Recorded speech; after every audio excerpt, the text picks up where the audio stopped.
Fala galera, voltamos com a segunda parte da aula Farmacologia da Insuficiência Cardíaca. Falaremos sobre a doença, a fisiopatologia da insuficiência cardíaca.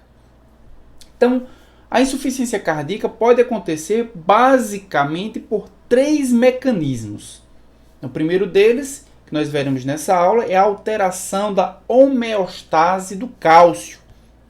Então, nós podemos ver nessa imagem à esquerda, um miocárdio normal. No miocárdio normal, o cálcio ele entra ou ele sai de dentro do cardiomiócito por canais. Então, nós podemos visualizar aqui um canal de cálcio, que permite a entrada de cálcio no citoplasma do cardiomiócito.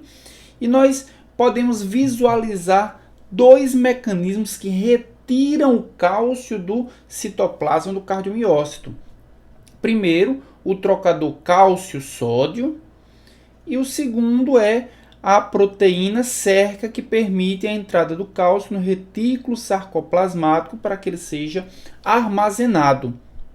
Então, cálcio que entra no citoplasma promove a contração muscular, promove a sístole cardíaca.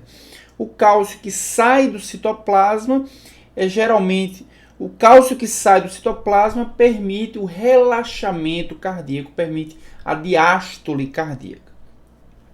Dessa forma, vamos olhar agora para a imagem do nosso lado direito, que é um miocárdio em falência cardíaca, um miocárdio em falência. E nesse caso, nós podemos visualizar duas alterações comparando com a imagem à esquerda.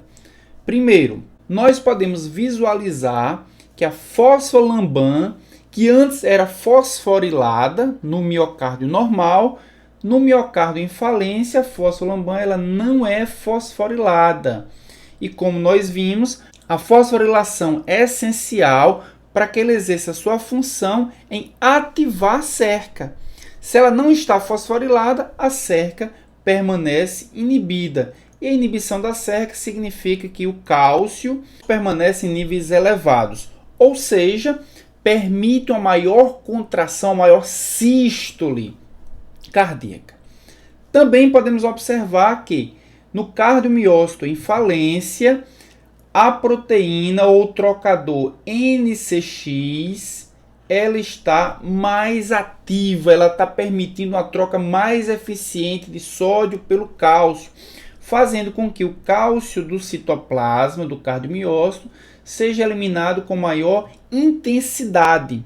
Pessoas que têm alteração na NCX dessa forma apresentarão níveis baixos de cálcio, favorecendo um relaxamento mais intenso. Isso significa o quê? Que a alteração na homeostase do cálcio, aumentando os níveis de cálcio ou diminuindo os níveis de cálcio citoplasmático no cardiomiócito, vão provocar alterações na contração muscular, ou seja, vão contribuir com a insuficiência cardíaca. O segundo mecanismo é a alteração dos filamentos contráteis. Da mesma forma, nós temos aqui uma imagem do lado esquerdo, que é o miocárdio normal, e uma imagem do lado direito, que é o miocárdio em falência.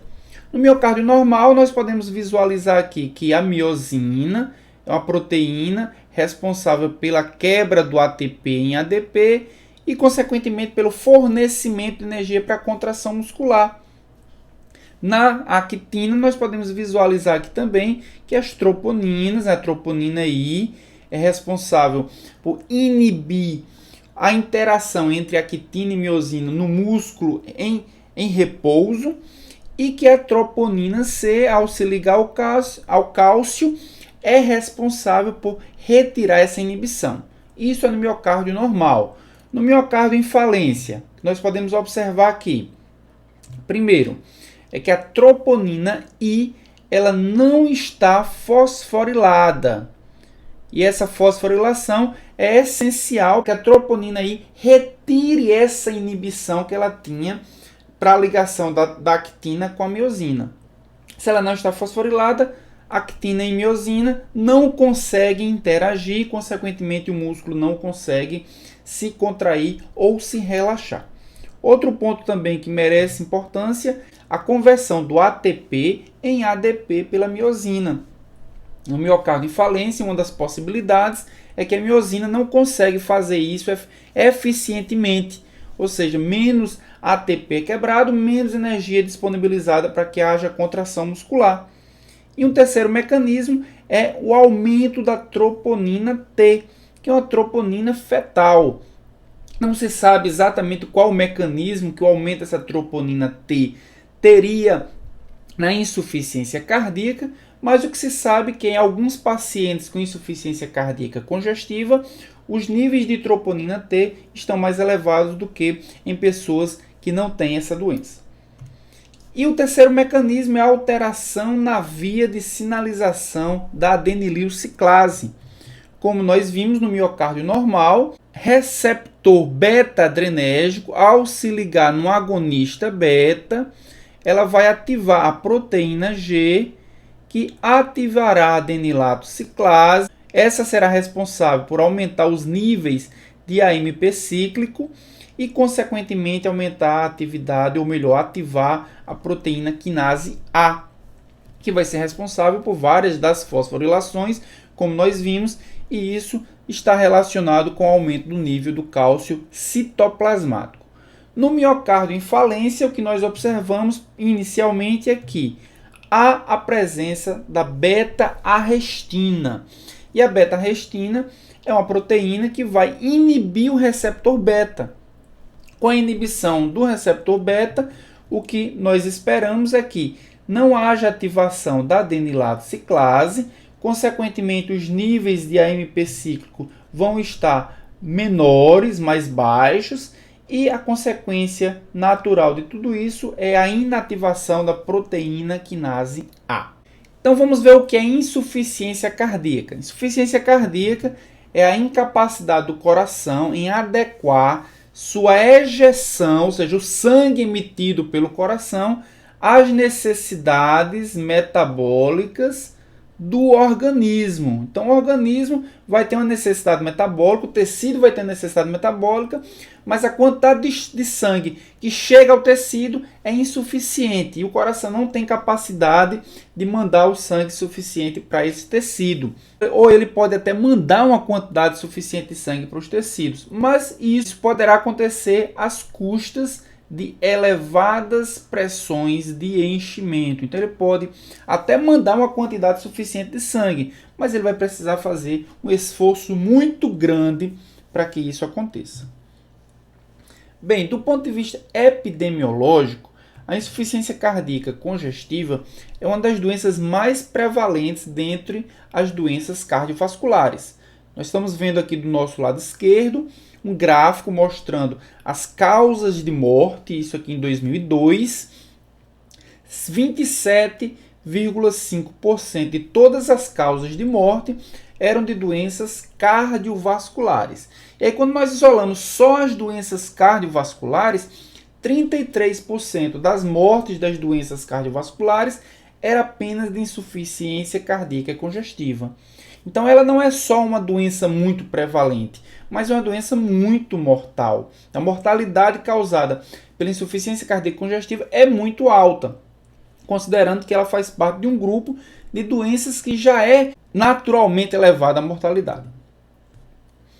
Quais as características da insuficiência cardíaca? A insuficiência cardíaca se caracteriza por sinais e sintomas de sobrecarga hídrica intravascular ou intersticial, ou seja, se o coração não tem a força suficiente para ejetar o sangue e permitir que esse sangue chegue aos tecidos, o sangue ou fica dentro do vaso ou fica dentro do tecido.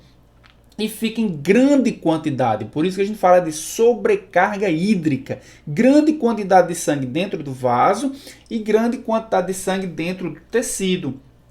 Isso causa dispneia, isso causa estertores crepitantes, que são sons pulmonares, e isso causa edema periférico. Uma segunda característica da insuficiência cardíaca são as manifestações de perfusão tissular inadequada. Então vejam só, o sangue fica em grande quantidade dentro do vaso. o sangue fica em grande quantidade dentro do tecido. Mas é o coração quem vai fazer com que esse sangue não oxigenado ele seja reoxigenado, seja levado para os tecidos, para que os tecidos utilizem esse oxigênio para aquisição de energia.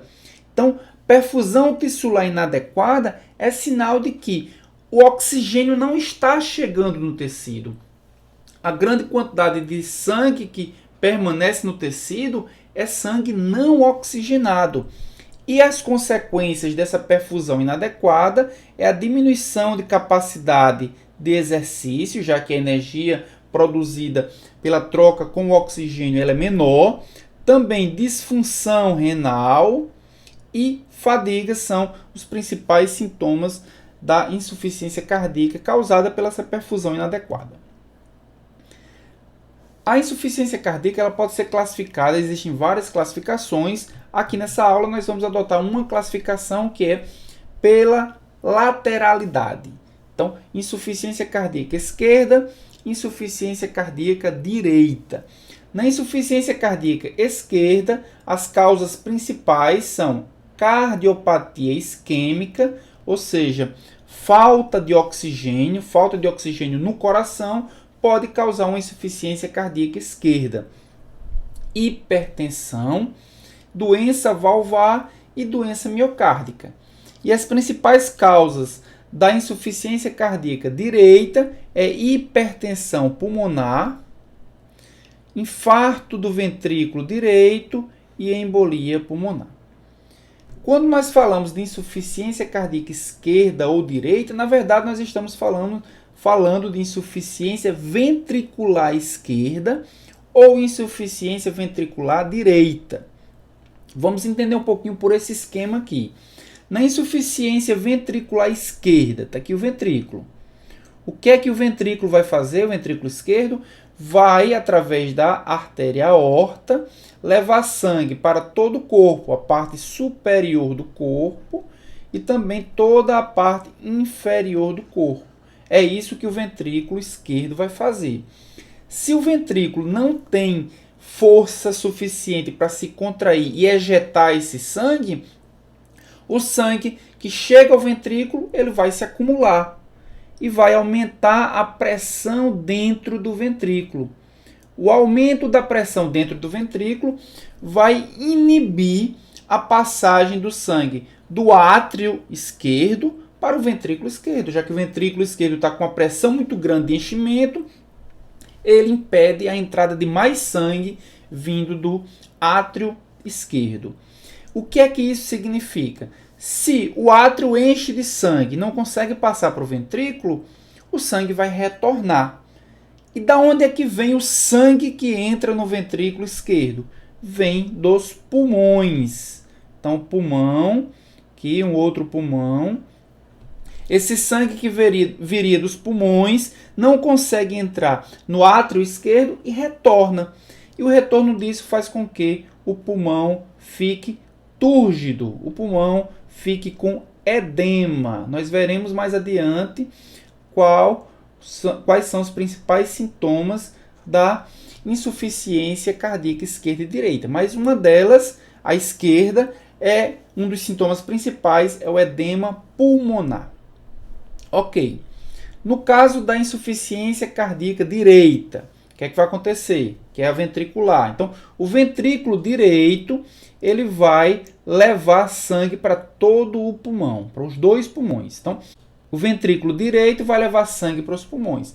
Se o ventrículo direito ele está insuficiente, ele não tem força suficiente para ejetar o sangue nos pulmões, da mesma forma vai aumentar a pressão dentro do ventrículo direito, uma vez que o sangue está acumulado.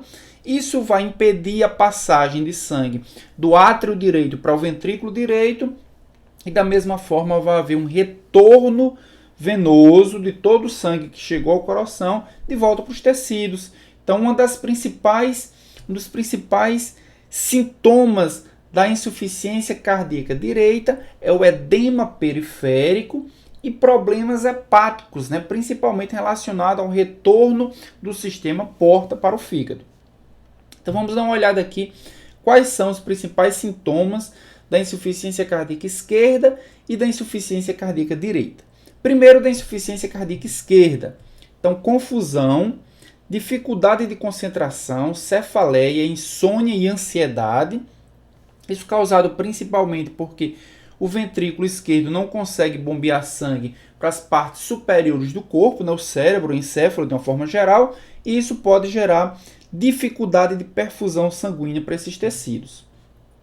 Como nós falamos, o retorno venoso do átrio esquerdo vai permitir o extravasamento de sangue para o tecido pulmonar. Isso vai gerar dispneia, ortopneia, dispneia paroxística noturna e edema agudo de pulmão. Também outra característica é a cardiomegalia, porque na tentativa do coração de ejetar mais sangue para todo o corpo, ele vai acabar fazendo um esforço muito grande e o coração, ou seja, o músculo cardíaco vai começar a hipertrofiar, gerando essa cardiomegalia. Além disso, o coração vai tentar bater com uma frequência maior, a gente vai ver nos mecanismos compensatórios da insuficiência cardíaca e vai gerar uma taquicardia, além de pulso alternante, arritmias cardíacas e baixa reserva. Obviamente, como o sangue não consegue chegar em todo o corpo, a insuficiência cardíaca esquerda é principalmente gerada por insuficiência do ventrículo esquerdo, que ejeta sangue pela aorta para todo o corpo. Uma das características principais também é fadiga e astenia. Oligúria, então o indivíduo paciente ele urina pouco e essa urina geralmente é à noite, causando aí uma nictúria. Já na insuficiência cardíaca direita, nós temos confusão, dificuldade de concentração, cefaleia, insônia e ansiedade, assim como na insuficiência cardíaca esquerda. Estase jugular, já que o sangue que retorna de todo o corpo vem para o átrio direito, e o átrio direito retorna esse sangue, já que ele não consegue passar para o ventrículo direito. Uma das características é o acúmulo de sangue nas veias que chegam ao coração, pela veia cava inferior e pela veia cava superior. E a estase jugular é uma característica importante da insuficiência cardíaca direita. O coração também vai ter uma hipertrofia, uma cardiomegalia, vai aumentar sua frequência cardíaca, uma taquicardia, pulso alternante, arritmia e baixa reserva também são características. O fígado vai crescer, uma hepatomegalia, principalmente também por acúmulo de líquido, já que o sangue que deveria sair do sistema porta e retornar ao coração, ele reflui voltando para os tecidos periféricos, é um refluxo hepatojugular. Também o paciente vai ter uma maior frequência de urina durante a noite, a nictúria. Fadiga e astenia, já que o sangue venoso ele não retorna ao coração para ser oxigenado. Então, esse sangue permanece não oxigenado nos tecidos, o que pode causar fadiga e astenia. E uma das características mais importantes é o edema dos membros inferiores. Então, já que o sangue não consegue chegar ao coração pelo átrio direito, ele vai refluir e ele vai extravasar para os tecidos, causando aí o edema dos membros inferiores, além de derrames cavitários e também cianose. Causas da insuficiência cardíaca, nós podemos dividir em insuficiência cardíaca aguda, principais causas, infarto agudo do miocárdio e miocardite aguda. Mas a insuficiência cardíaca mais comum é a crônica, que pode ser causada pelo infarto do miocárdio, pela hipertensão arterial, pela cardiomiopatia dilatada e também valvopatias, problemas valvares, como nós vimos em slide anterior. Como mecanismos compensatórios da insuficiência cardíaca, o corpo tem três. Primeiro, em virtude da diminuição da força de contração, há aumento da atividade simpática na tentativa de aumentar a frequência cardíaca. E o aumento da frequência cardíaca irá compensar a perfusão deficiente. Só que o aumento da atividade cardíaca aumenta também a vasoconstricção. E o aumento da vasoconstricção tem como resultado o aumento da pré-carga cardíaca, o que irá aumentar o débito cardíaco e o que fará com que o coração trabalhe ainda mais. Ou seja, a longo prazo, o aumento da atividade simpática irá piorar a insuficiência cardíaca. Outro mecanismo compensatório é a hipertrofia miocárdica. Então, o coração vai hipertrofiar, vai aumentar a parede do ventrículo. E essa parede mais grossa, ela vai diminuir a capacidade do ventrículo relaxar. Está muito grossa, então se contrai muito facilmente, muito rapidamente, mas o relaxamento é muito lento e não é completo. Ou seja, o ventrículo ele não vai encher adequadamente e isso vai reduzir o débito cardíaco e a longo prazo também aumentar ou piorar a insuficiência cardíaca. E o terceiro mecanismo compensatório é a ativação do sistema renina-angiotensina-aldosterona. Com a ativação desse sistema, maior concentração de sódio vai ser retido e com ele vai vir a água, ou seja, vai aumentar o volume sanguíneo. O coração vai receber um volume ainda maior de sangue, não vai conseguir bombear esse volume extra de sangue, tudo da sua insuficiência cardíaca, e isso terá como consequência o aumento dos edemas periférico e pulmonar. Então, a curto prazo, os mecanismos compensatórios tentam resolver o que o coração não consegue, mas a médio e longo prazo, os mecanismos compensatórios irão piorar ainda mais os sintomas da insuficiência cardíaca. Quais são os estágios da insuficiência cardíaca? Nós temos aqui 4 estágios. No estágio A, é aquele estágio inicial, sem sintomas, resolvido apenas com redução dos fatores de risco e educação do paciente, mas em alguns casos, um pouco mais grave, é necessário tratar a doença de base, como a hipertensão, como diabetes, dislipidemia e até utilizar alguns antihipertensivos. Se o paciente estiver no estágio B, com cardiopatia estrutural, mas que não apresenta ainda sintomas, são necessariamente utilizados fármacos para reduzir principalmente a hipertensão, como os inibidores da ECA, os beta-bloqueadores, os bloqueadores AT1, não em todos os pacientes, mas em alguns pacientes. Se o paciente está em estágio C, ou seja, uma doença estrutural com sintomas prévios, então são utilizados em todos os pacientes inibidores da ECA ou beta-bloqueadores, mas também são utilizados restrição de sódio na dieta, diuréticos, ressincronização cardíaca, se houver presença de bloqueio do ramo, revascularização através de cirurgia na válvula mitral. E se o paciente estiver em estágio D, com sintomas refratários, que exigem intervenção especial, aí sim são utilizados os agentes inotrópicos e também a possibilidade de fazer um transplante cardíaco. Então chegamos ao final da nossa segunda parte, falamos aqui sobre a fisiopatologia da insuficiência cardíaca. Na terceira e última parte da aula farmacologia da insuficiência cardíaca, falaremos sobre os tratamentos da insuficiência cardíaca. Então até lá!